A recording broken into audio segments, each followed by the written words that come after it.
자, 우리 데살로니가 후서, 우리 지난 시간에까지 전서 말씀을 들었고요.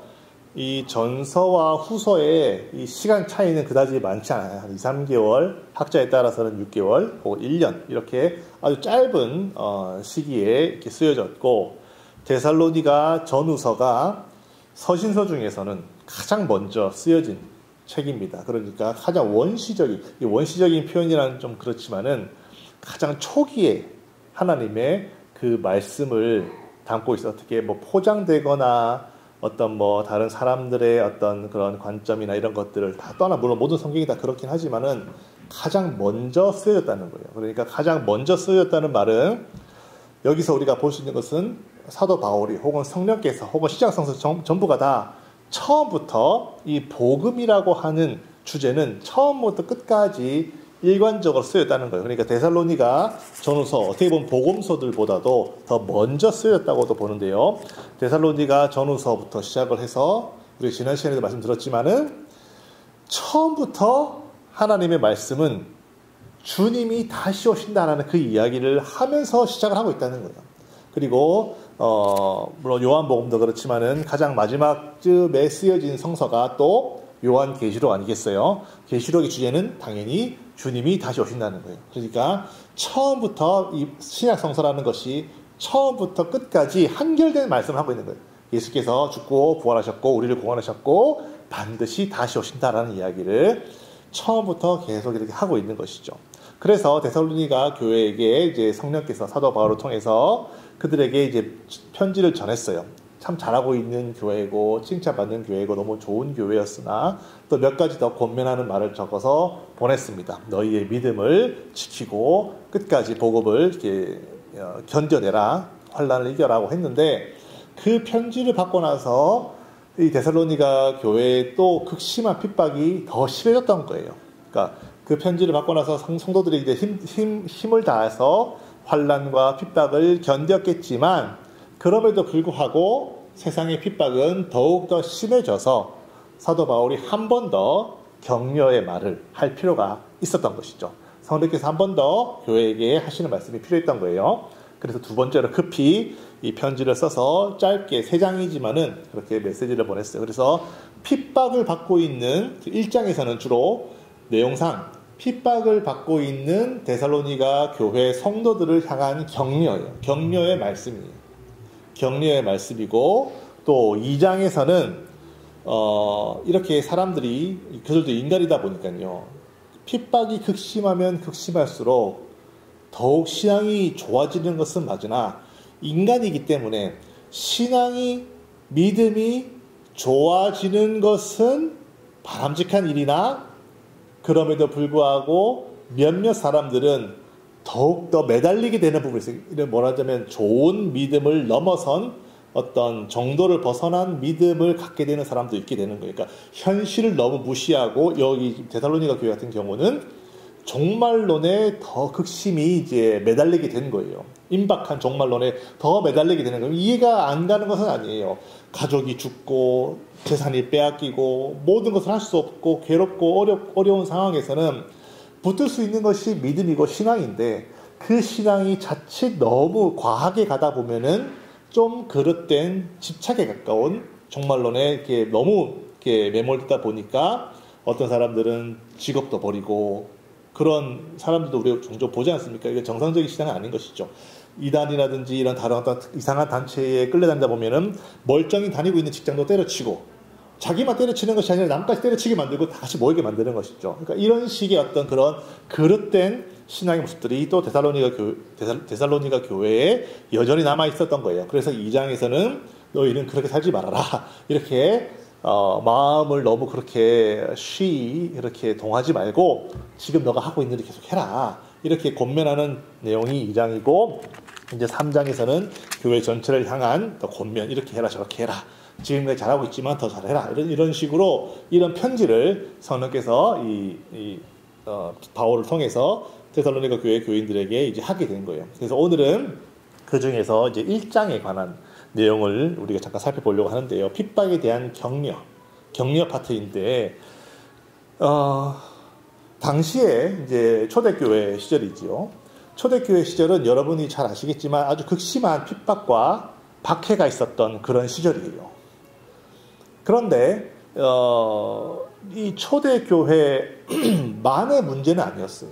이 극심한 박해와 환난은 모양을 달리할 뿐이지 기독교 2000년 역사를 쭉 보면요. 정말 말씀대로 성경대로 진리를 붙들고 신앙생활하는 교회에서는 기독교 2000년 역사 동안 환난과 핍박이 없었던 때가 없었어요. 그것은 당연한 이야기입니다.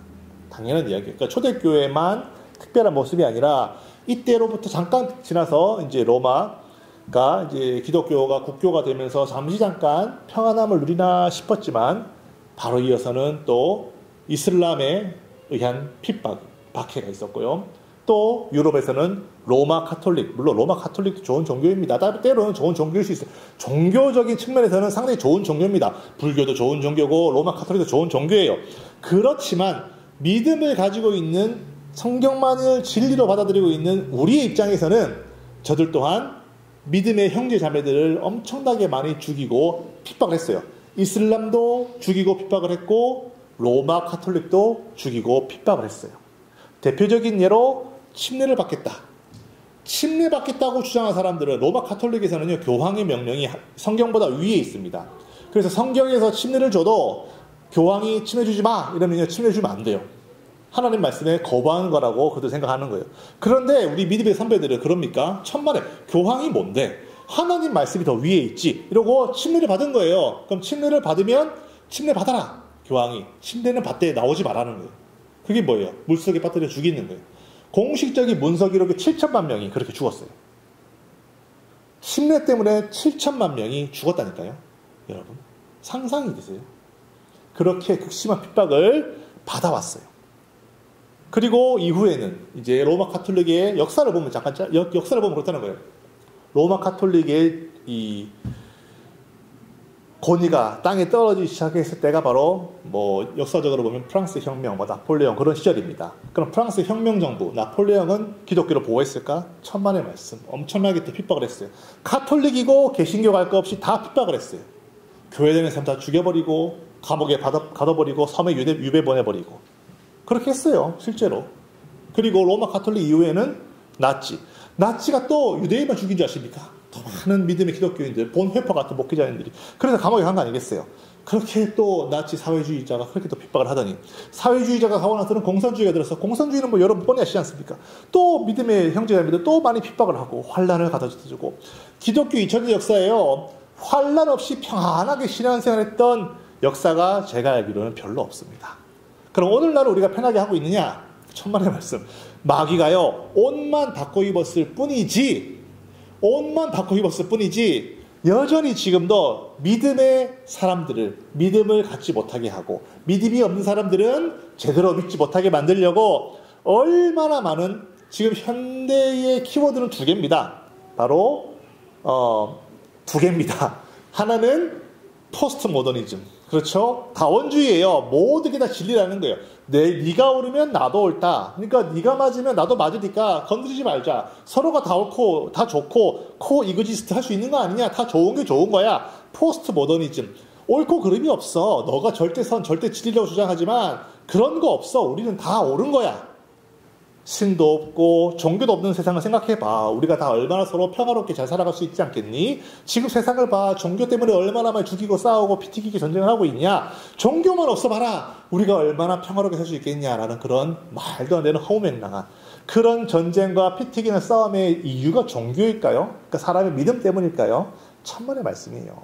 인간의 죄성 때문인가요? 인간의 죄성 때문에. 어쨌든 간에 포스트 모더니즘은 그렇게 너네가 절대적으로 주장하는 진리에 대해서는 우리는 인정하지 않는다는 거예요. 이것이 수많은 기독교인들, 소위 말 진리를 따르고자 하는 그런 수많은 사람들의 믿음을 밑에서부터 갉아먹고 넘어뜨리는데 아주 큰 일조를 하고 있고요. 두 번째 키워드는 캐피탈리즘, 자본주의입니다.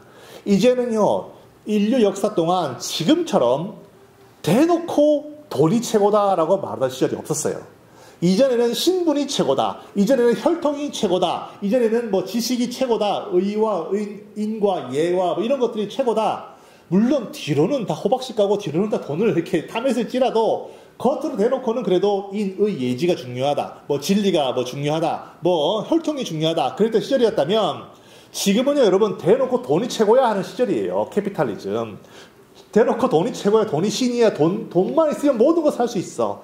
이렇게 대놓고 돈이 최고라라고 대놓고 부끄러움도 없이 말하고 있는 시대라는 거예요, 여러분. 이 포스트 모더니즘과 자본주의, 이 캐피탈리즘이요, 모양만 바꿨을 뿐이지 이 땅의 수많은 사람들의 믿음을 넘어뜨리고 믿음에서 떠나게 만들고 눈에 보이지 않는 또 다른 형태의 환란과 박해로서 지금도 우리는 겪고 있는 거예요. 기독교 2000년 역사 동안 앞으로 주님이 언제 오실지 모르겠지만 주님이 다시 오시는 그날까지 소위 진리를 믿고 말씀대로 신앙생활 하려고 하는 사람들에게는요, 환란과 박해는 피할래야 피할 수가 없다. 이것을 그냥 인정하고 들어가야 됩니다. 예수를 잘 믿어서 핍박을 피해볼까? 박해를 피해볼까? 물론 하나님의 보호하심이 있습니다. 하나님의 인도하심도 있어요. 하지만 근본적으로는요, 이 땅에 하나님의 편에 서서 하나님과 함께 살아가는 자들에게는 마귀가 결코 내버려 두지 않습니다. 참으로 슬프고 괴로운 소식이 아니라고 할 수 없어요. 하나님은 도대체 왜 우리들에게 이런 환난과 핍박을 허락하시느냐? 데살로니가 교회 교인들에게도 아주 이것은 심각한 생명과 직결된 그런 저들의 문제였고, 기독교 2000년을 지나서 지금 오늘 우리 21세기에 살아가고 있는 우리 믿음의 형제자매들에게도 이것은 아주 중요한 질문이고, 정말 하나님의 이 일하심을 우리가 물론 받아들이지만 참 마음이 어려워지는 부분이기도 합니다. 그러나 오늘 우리가 찬양했던 것처럼 이 모든 것이 은혜라고 하는 관점에서 우리가 봐야 되지 않겠습니까? 모든 것을 감사함으로 받아들여야 되지 않겠습니까? 그래서 성령께서는 데살로니가 교회 교인들에게도 이런 말을 했습니다. 우리가 오늘 말씀에서 본 것처럼 환난이 있어요. 환난이 없지 않습니다. 그러므로 너희가 견디고 있는 모든 박해와 환난 중에서 너희 인내와 믿음으로, 그러니까 박해와 환난을 견디어낼 수 있는 방패, 즉 무기, 우리에게 있는 무기는 바로 인내와 믿음이라는 것이죠. 믿음이라는 것입니다. 그러니까 우리가 박해와 환난이 올 때, 지금도 우리가 겪고 있지만 앞으로 더 크고 작은 환난들이 올 때, 어려움이 오고 괴로움이 올 때, 물론 주여 정말 이 환난을 속히 끝내주시옵소서, 이 박해를 속히 끝내주시옵소서 라고 기도할 수 있겠지만, 우리가 사실 더 온전한 기도는요, 주여 나에게 인내할 수 있는 힘과 이 박해와 환난을 견딜 수 있는 믿음을 주시옵소서라고 그렇게 기도를 사실은 해야 되는 거예요. 박해와 환난이 올 때 이것들을 능히 이겨낼 수 있도록 나에게 믿음을 주시옵소서. 제가 믿음이 없으면 믿음의 동역자들을 붙여주시옵소서. 인내할 수 있도록 서로 사랑하며 아낄 수 있는 형제 자매들을 붙여주시옵소서. 이겨낼 수 있도록 도와주시옵소서라고 그렇게 사실은 기도를 해야 되는 거예요. 안타깝지만, 그리고 하나님께서는 때로는 이렇게 환난과 박해 가운데 우리를 이렇게 내어버리실 때가 있습니다.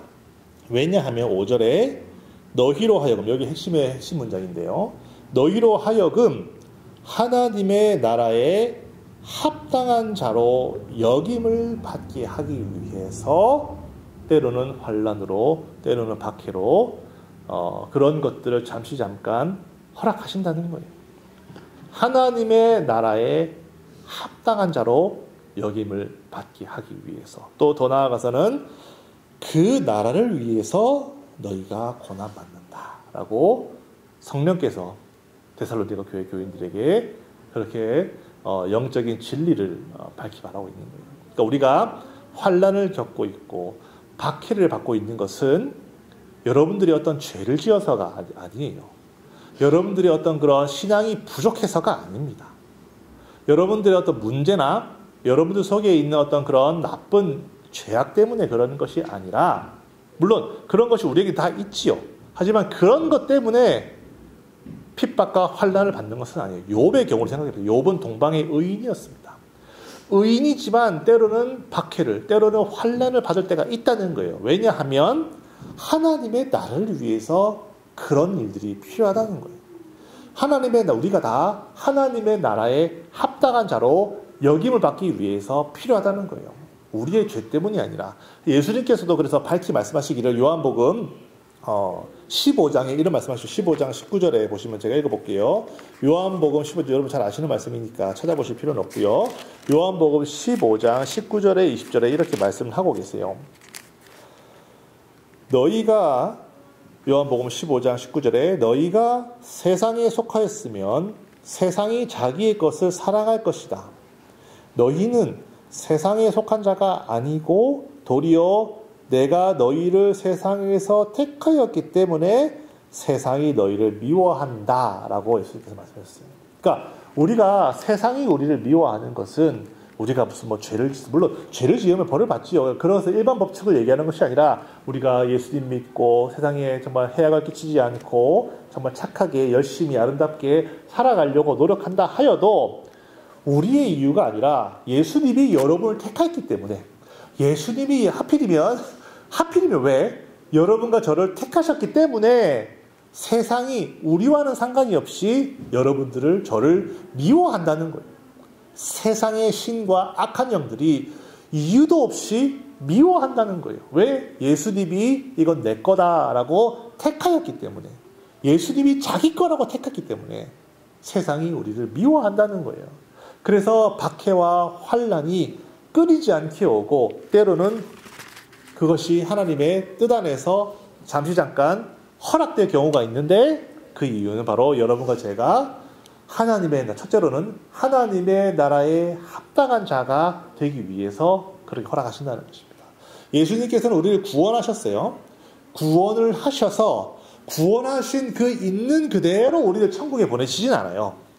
구원을 했으면 그때로부터는 씻기고 머리도 깎고 옷도 갈아입혀서 아주 아름다운 모습으로 바꾸신 다음에 왕궁에 들여보내시는 거예요. 죄인을 옥에서 꺼내면 죄인들이 얼마나 꾸질꾸질합니까? 그것들을 다 씻기고 먹이고 좀 살도 포동포동하게 하고 좀 아름답게 갖고 머리도 자르고 수염도 밀고 해가지고 옷도 아름답게 꾸며가지고 정말로 예복을 입혀서 그 다음에 왕궁에 들여보내시는 거예요. 우리는 지금 이 죄인의 이 옥에서 감옥에서 나와서 왕궁으로 들어가는 그 중간에 있는 지금 씻고 옷도 입고 먹고 하는 그런 와중에 우리가 있는 거예요. 그렇게 씻기는 과정, 그렇게 먹이는 과정, 그렇게 입히는 과정이 때로는 환난일 수 있다는 것. 때로는 그 일 때문에 우리가 지금 그런 일들을 겪고 있는 거예요. 그래서 하나님이 하나님의 당신의 나라에 가장 합당한 영혼으로 우리를 그렇게 만들고 계시는 거예요. 근데 여기서 중요한 것은 우리의 의사와는 상관이 없다는 거예요. 우리의 의사와는 상관이 없이 주님이 일방적으로, 잘 들으세요. 하나님께서 일방적으로 택하셔서 지금 씻기고 계시는 거예요. 여러분의 의사가 개입될 여지가 전혀 없어요. 여러분들 의사가 개입될 여지는 단 하나, 저 싫어요 이러고 뿌리치고 나가는 것밖에 없어요. 그러니까 구원을 거부하고 나가면은 그만이에요. 그러나 그 구원을 거부하지 않고 우리의 의사와 저는 머리 감는 거 싫은데 쫙 머리를 감고 눈 따가워 어쩔 수 없어 머리를 막 감아야 된다면 감겨야 되는 거예요. 우리의 의사와는 상관이 없이. 때로는 손발도 씻겠지만 때로는 눈도 씻어야 되고 입 벌려서 치카치카도 시켜야 되는 거예요. 우리의 의사와는 상관이 없이 그렇게 우리를 저 왕궁에 합당한 로열 패밀리로 만들어 가신 중에 있기 때문에 때로는 환난으로도 우리를 그렇게 씻기세요. 여러분 떼수건 아시죠? 떼수건. 이태리 타올. 왜 그게 이태리 타올인지 모르겠어요. 저는 아버지가 어릴 적에 목욕탕 가면요 등을 팍 밀어주십니다. 근데 저는 제가 할 수 없는 부분이잖아요. 피가 나게 제 느낌에는 그랬어요. 피가 나게 등을 밀어주시는데 그 옛날에는 뭐 일주일에 한 번 목욕탕 가니까 집에 뭐 샤워실 있는 것도 아니고 얼마나 한 번 목욕할 때 깨끗하게 했겠어요. 피가 나게 등을 밀어 이렇게 막 진짜 아프거든요. 아버지 야구하셨기 때문에 제가 팍 밀면요 어린 등에 막 죽을 것 같이 아파요. 죽을 것 같이 아프지만 나를 깨끗하게 하기 위해서 그런 과정이 있었던 것처럼 하나님은 여러분과 저를 씻기고 있는 거예요. 이 이태리 타올은 다 쓰면은 버려버립니다. 나를 환난 가운데 있게 하였던 그 이태리 타올은 더러워지면은 버려버리는 거예요. 여러분들도 이 세상 살아가면서 하나님이 허락하신 환난 가운데 머물 때가 있어요. 그러나 그 환난은 초자연적인 환난이 아니잖아요. 사람을 통해서 오는 환난 아니겠어요. 그렇게 마귀에게 쓰임받아서 나를 환난케 하는 사람은 6절에 보세요. 너희로 6절에 성경에 보면 너희로 환난을 받게 하는 자들에게는 환난으로 갚아신다라고 또 분명히 이렇게 성경은 말을 하고 있어요.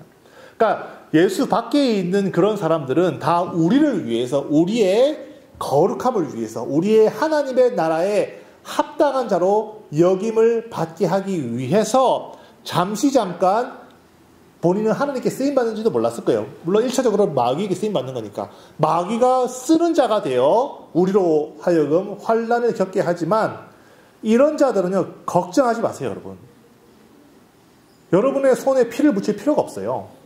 하나님이 저들에게도 환난으로 갚아주신다는 거예요. 이태리 타올일 뿐인 거예요. 저들은 막 아버지가 제 등을 미는데 야 이놈의 나쁜 이태리 타올아 왜 내 등을 아프게 하느냐 내가 찢어버려야지. 그럴 필요가 없다는 거예요. 우리 아버지가 다 쓰고 나면 버려버리는 거예요. 일회용 이태리 타올 버려버리는 거예요. 하나님께서는 반드시 하나님의 자녀인 여러분들의 삶 가운데 괴롭게 하고 어렵게 하고 힘들게 했던 마귀에게 한번 쓰임받은 자들은 하나님이 반드시 환난으로 갚으신다는 거예요. 할렐루야. 반드시 갚는다는 거예요. 환난으로. 저는 이 말을 믿습니다. 저는 이 말을 믿습니다. 이를 바득바득 갈게 만들고 저의 뚜껑을 몇 번씩이나 열게 만드는 그런 인간들이 있어요. 하나님께서 환난으로 갚으실 것입니다. 그들은 나의 거룩함을 위해 쓰임받았지만 한 번 쓰고 버려지는 인간들이에요. 하나님의 약속 밖에 있는 자들이니까 은혜 밖에 있는 자들이니까 물론 나는 또 그들을 위해서 기도해야 되죠. 그들을 사랑하려고 노력을 해야 되겠지만 그러나 이미 은혜 받기에는 너무 늦어버린 인간들도 있는 것 같아요. 이미 구원받기를 너무 늦어버린 인간들도 있는 것 같아요.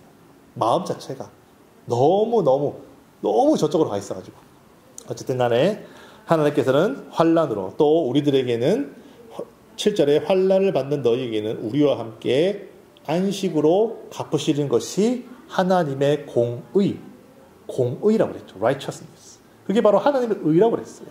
이 땅에서 이제 하나님의 편에 선자들을 괴롭히고 환난을 가져다 주는 그런 인간들을 벌하시는 것이 진정한 하나님의 의라고 그랬어요.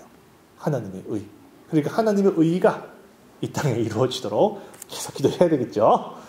바로 그런 분이 우리 하나님이세요. 그러니까 여러분 때로는 마음이 어렵고 힘들 수 있지만 걱정하지 마세요. 우리가 초점 맞춰야 되는 부분은 그건 하나님이 하실 부분이고 내가 하나님의 나라에 합당한 그런 자가 될 수 있도록 하나님께서 하시는 일을 사실은 우리가 아멘으로 받아들여야 됩니다. 마리아도 그랬어요. 마리아가 생각을 해보세요. 이미 마리아는 이미 결혼을 하려고 하는 정원한 남자가 있습니다. 그런데 하나님이 오셔가지고는 천사가 말하는 거죠. 이제 너가 이제 거룩한 자를 이제 잉태를 할 것이다. 아니 이 땅에 오시기 위해서 막 여자의 자궁이 필요하다 그러면요. 좀 그럴 법한 사람을 택하시면 될 것을 가지고 하필이면 정혼한 하지만 아직 남자와 결혼을 하지 않은 그런 여자의 몸을 빌리실 때는 좀 생각을 하셔야지. 처녀가 아이를 뵈면요. 유대인들의 나라에서는 그냥 돌 맞아 죽는 겁니다. 율법상 그냥 죽는 거예요. 죽는 환난이 뻔히 있다는 것을 아는데도 하나님은 마리아를 택하십니다. 내놔 내가 쓰게 내놔 이러면요. 마리아는 주의 계집종이오니 말씀대로 이루어지이다 라고 기도할 수밖에 없는 거예요. 하나님은 마리아의 의사와는 전혀 상관이 없는 택하셨어요. 환란이 있을 것을 마리아는 알고 있지만 그 말에 아멘으로 받아들이고 나아갔더니 세상에 이제는 만세의 나를 복이 있는 여자라고 일컬음을 받으리로다라는 그런 고백이 나오게 되었어요. 만세의 이 마리아라고 하는 이 여자는 정말 복이 있는 여자다라는 그런 칭송을, 만세라고 하는 것은 지구가 끝날 때까지가 아니라 영원토록 예수의 어머니로서, 물론 예수의 어머니라고 해서 뭐 성모 마리아 우리가 숭배하는 것은 아니지만 그녀의 훌륭한 믿음으로 말미암아 예수 그리스도가 이 땅에 오시게 된 거예요. 그것만큼은 사실이거든요. 그분의 훌륭한 믿음으로 말미암아 예수 그리스도가 이 땅에 오게 된 것은 사실이에요.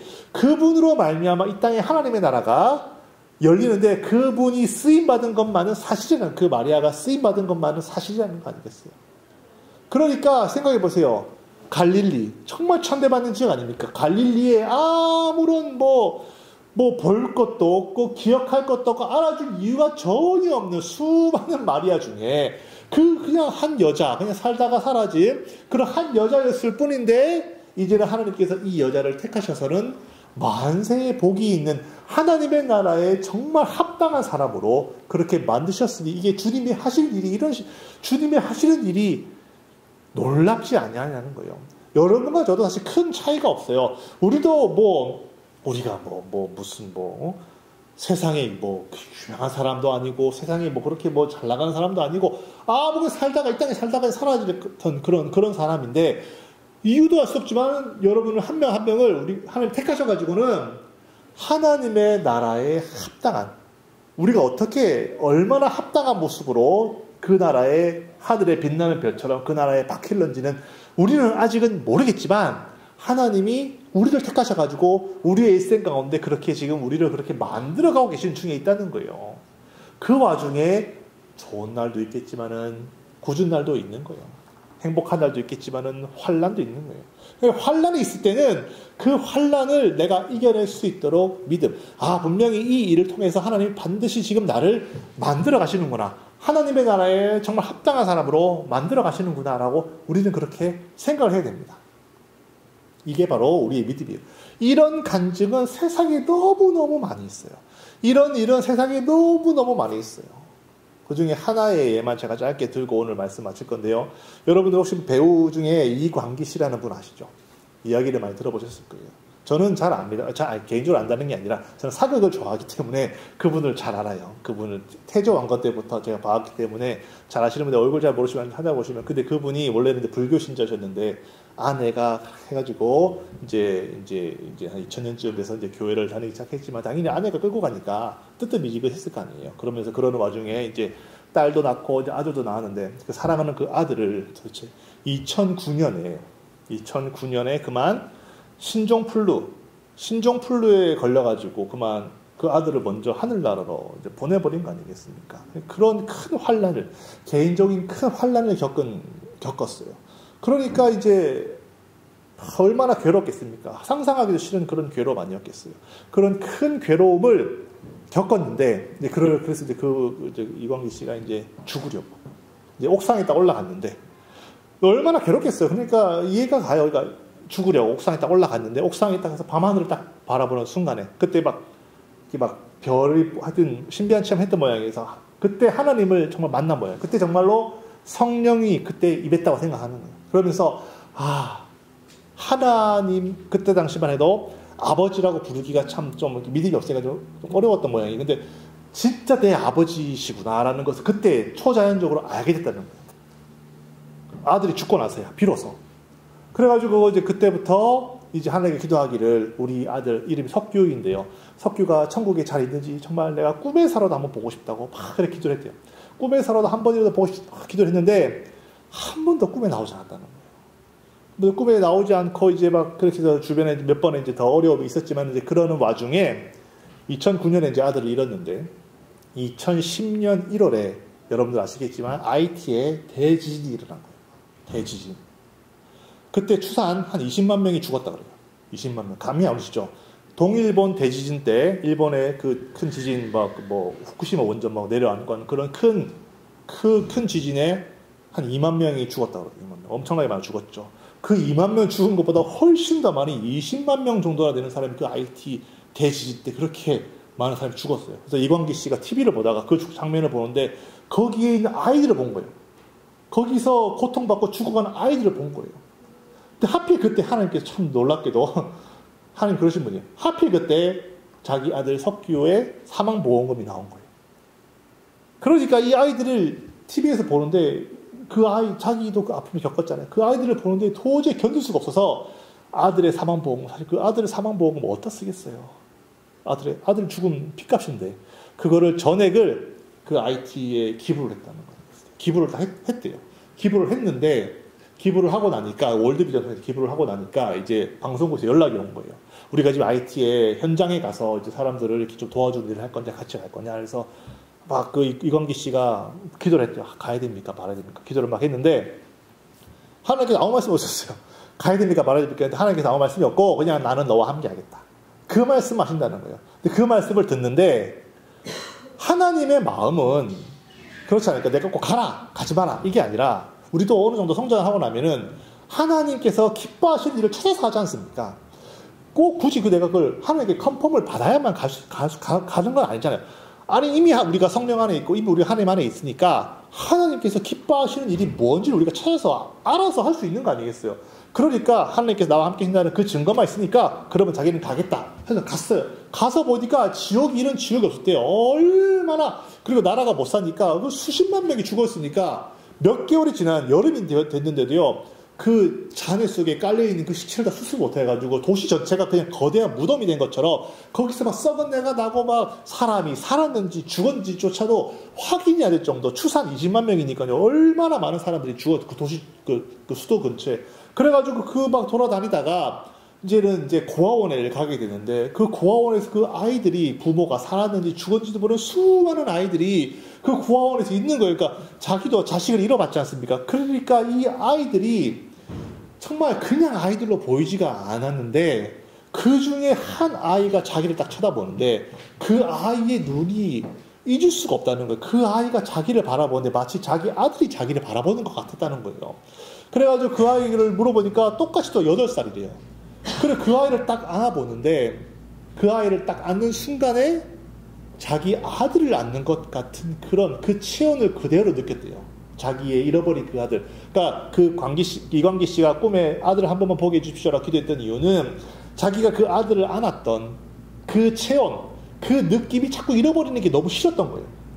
그래서 꿈에서라도 한번 내가 안아보고 싶어서 한 번씩 그걸 보여달라고 했는데 그 IT의 그 생판모는 지구 반대편에 한 번도 만난 적도 없고 인종도 다른 그 아이를 보고 내가 그 이광기 씨가 안는데 와 이거 내 아들을 안는 바로 그 느낌으로 그 감정으로 탁 안고 그 아들을 안았던 그 감정을 생각하면서 왔는데 드디어 그날 밤 꿈에 아들이 꿈에 나타난 거예요.